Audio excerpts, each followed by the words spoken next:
Hi friends, welcome to the channel Siddharth smart 16. நான் என்னடா mixie jar காமிக்கிறேன்னு பார்த்தீங்களா? நம்ம இன்றைக்கி ஒரு குருமா ஐட்டம் தான் பண்ண போகிறோம். என்னன்னு பார்த்தீங்கன்னா மூக்கல்ல, கருப்பு மூக்கல்ல, பிளாக் சுண்டல் சொல்லுவாங்க இல்லையா, அதுதான். இதை வந்து நான் ஆல்ரெடி 4 hours ஊற வச்சுட்டு ஒரு 3 விசில் விட்டு எடுத்துட்டேன். குருமாக்கு வந்து என்னென்ன தேவையோ அது மிக்ஸி ஜாரில் சேர்த்து அரைச்சிக்கலாம் வாங்க. ஃபர்ஸ்ட் நார்மல் சைஸில் ஒரு ஆனியன் இருக்கு இல்லையா, வெங்காயம் கட் பண்ணி சேர்த்துருக்கேன். ரஃபாக சாப் பண்ண 2 தக்காளி, மீடியம் சைஸ் தான், ரொம்ப பெருசு எடுக்கல. பெருசாக இருந்தால் 1 எடுத்துக்கோங்க போதும். ஒரே ஒரு பச்சை மிளகா வேணும்னா சேர்த்துக்கலாம், இல்லைனா ஸ்கிப் பண்ணிடுங்க. ஒரு துண்டு இஞ்சி, கொஞ்சமாக பூண்டு சேர்த்துக்கிறேன். நீங்கள் இஞ்சி பூண்டு பேஸ்ட்டாக இருந்தால் கூட சேர்த்துக்கலாம், அதுவும் நல்லாயிருக்கும். அப்புறமா ஒரு ஸ்பூன் தனியாக சேர்த்துக்கிறேன். நீங்கள் தனியா பவுடர் இருந்தால் கூட, தனியா தூள் இருந்தால் கூட சேர்த்துக்கலாம். நான் வெறும் தனியாவாக சேர்த்துக்கிட்டேன். அப்புறமா ஃப்ரெஷ்ஷாக உடைச்ச தேங்காய், ஒரு 1/4 மூடி தேங்காய், கூடவே 4 முந்திரி சேர்த்துக்கிறேன். இதெல்லாம் வந்து கொஞ்சம் திக்னஸ் கொடுக்கும், ஃப்ளேவர் கொடுக்கும். கொஞ்சமாக கசகசா, அப்புறமா வந்துட்டு கொஞ்சமாக சோம்பு சேர்த்துக்கிறேன். அப்புறமா கொஞ்சமாக வெள்ளை எள்ளு. இதெல்லாம் வந்து டேஸ்ட்டுக்காக தான், திக்னஸ் கொடுக்கும் நல்லா.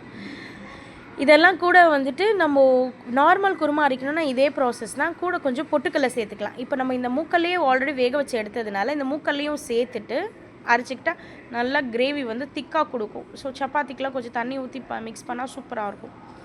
அதை வந்து நல்லா கொஞ்சமாக தண்ணி ஊற்றி நல்லா மிக்ஸி ஜாரை நல்லா ஃபைன் பேஸ்ட்டாக மெத்து நல்லா அரைச்சிக்கணும். இந்த மாதிரி இந்த அளவுக்கு நல்லா நைஸாக அரைச்சி எடுத்துக்கலாம்.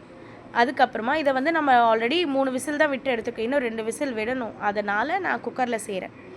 இல்லை நீங்கள் வெறுமனே ஊற மட்டும் தான் வச்சுருக்கீங்க 4 hours ஓகே, இதே ப்ராசஸ் தான். எல்லாமே பண்ணிவிட்டு எல்லாம் தாளிச்சிக்கோங்க. தாளிச்சிட்டு லாஸ்ட்டில் நான் 2 விசில் விடுற இடத்துல நீங்கள் 5 விசில் விட்டுக்கலாம். குக்கர் சூடானதுக்கப்புறமா நல்லா 3 டேபிள் ஸ்பூன் ஃபுல்லாக எண்ணெய் ஊற்றிக்கோங்க, சமையல் எண்ணெய். அப்புறமா ஒரு ஸ்பூன் சோம்பு சேர்த்துக்கோங்க. சோம்பு பொரிஞ்சதும் சும்மா ஃப்ளேவருக்காக சின்ன துண்டு பட்டை, லவங்கம், அப்புறம் 2 பிரிஞ்சி இலை, அப்புறமா வந்து கருவேப்பிலை சேர்த்துருக்கேன். உங்கள் கையில் புதினா இருந்தால் கூட புதினா கூட சேர்த்துக்கலாம். புதினா சேர்த்திங்கன்னா இன்னும் செமையாக இருக்கும். ரோட்டுக்கடை சால்னா ஃப்ளேவர் டேஸ்ட் கிடைக்கும். என்கிட்ட புதினா இல்லாதனால நான் வெறும் கருவேப்பிலை மட்டும் சேர்த்துருக்கேன். சேர்த்துட்டு கொஞ்சமாக நார்மல் சைஸ் ஒரு வெங்காயத்தை சின்ன சின்னதாக சாப் பண்ணி சேர்த்துருக்கேன். இது ஜஸ்ட் ஃப்ளேவருக்காக தான், வேணான்னா இது கூட ஸ்கிப் பண்ணிடலாம். வெங்காயம் கொஞ்சம் பொரிஞ்சதுக்கப்புறம் நம்ம அரைச்சி வச்சுருந்தோம் இல்லையா மிக்சியில், அந்த பேஸ்ட்டு சேர்த்துக்கோங்க. சேர்த்துட்டு மிக்ஸ் பண்ணிவிட்டு அந்த மிக்ஸி ஜார்லேயே கொஞ்சமாக தண்ணி ஊற்றி மிக்ஸ் பண்ணி சேர்த்து விட்ருங்க. பாருங்கள், நல்லா இப்போவே இவ்வளோ திக்காக இருக்குது. இன்னும் விசில் விட்டு எடுத்திங்கன்னா இன்னும் திக்காகிடும். அப்புறமா இதுக்கு மசாலா என்னென்ன சேர்க்க போகிறேன்னா, ஒரு கொஞ்சமாக மஞ்சத்தூள், உப்பு தேவையான அளவு சேர்த்துக்கோங்க. கொஞ்சமாக வீட்டில் அரைச்ச குழம்பு மிளகாத்தூள், அப்புறமா 1/4 டீஸ்பூன் வந்துட்டு கரம் மசாலா சேர்த்துருக்கேன் ஃப்ளேவருக்காக. இதெல்லாம் மிக்ஸ் பண்ணி விட்டுருங்க.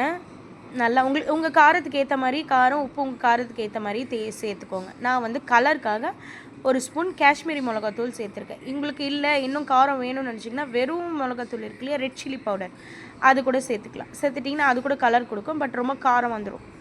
நான் ஜஸ்ட் கலருக்காக அதை சேர்த்துட்டு மிக்ஸ் பண்ணிவிட்டு ஆல்ரெடி வேக வச்சிருந்த 3 விசில் விட்டுருந்த மூக்கல்லையை வந்து இதிலே சேர்த்து மிக்ஸ் பண்ணிடுறேன். பாருங்கள், மிக்ஸ் பண்ணோன்னே நல்லாயிருக்கும் கிரேவி பார்க்குறதுக்கே. நீங்கள் எவ்வளோ தண்ணியாக வேணும்னு நினச்சிங்கன்னா இன்னும் கொஞ்சம் தண்ணி சேர்த்துட்டு மிக்ஸ் பண்ணி விட்ருங்க. நல்லா இந்த பாயில் வருது இல்லையா, இந்த பாயில் கொதி வர டைமில் நீங்கள் உப்பு காரம் செக் பண்ணிட்டீங்கன்னா உங்களுக்கு ஏற்ற மாதிரி கரெக்டாக இருக்கும். செக் பண்ணிவிட்டு இப்போ வந்து குக்கரை மூடி போட்டுடலாம். நான் ஆல்ரெடி 3 விசில் தான் விட்டதுனால இப்போ 2 விசில் விட போகிறேன். நீங்கள் இல்லை பச்சைக்கல்ல ஊற வச்சது தான் போடுறீங்கன்னா ஒரு 5 விசில் விட்டு எடுத்துக்கோங்க.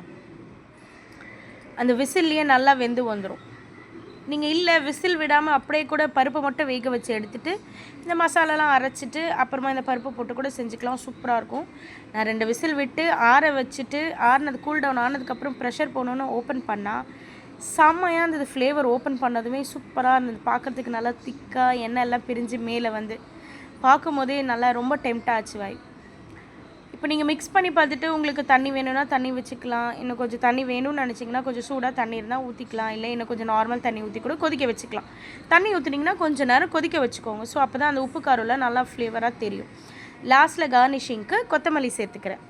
கொத்தமல்லி சேர்த்துட்டு நீங்கள் சூடாக மொறுன்னு ஒரு தோசைக்கு, சூடாக இட்லிக்கு, சப்பாத்திக்கு, பூரிக்கு, பரோட்டாக்கு, கீ ரைஸ்க்கு, ஒயிட் ரைஸ்க்கு, உங்களுக்கு எதுக்கு வேணுமோ ட்ரை பண்ணி பாருங்கள், சூப்பராக இருக்கும்.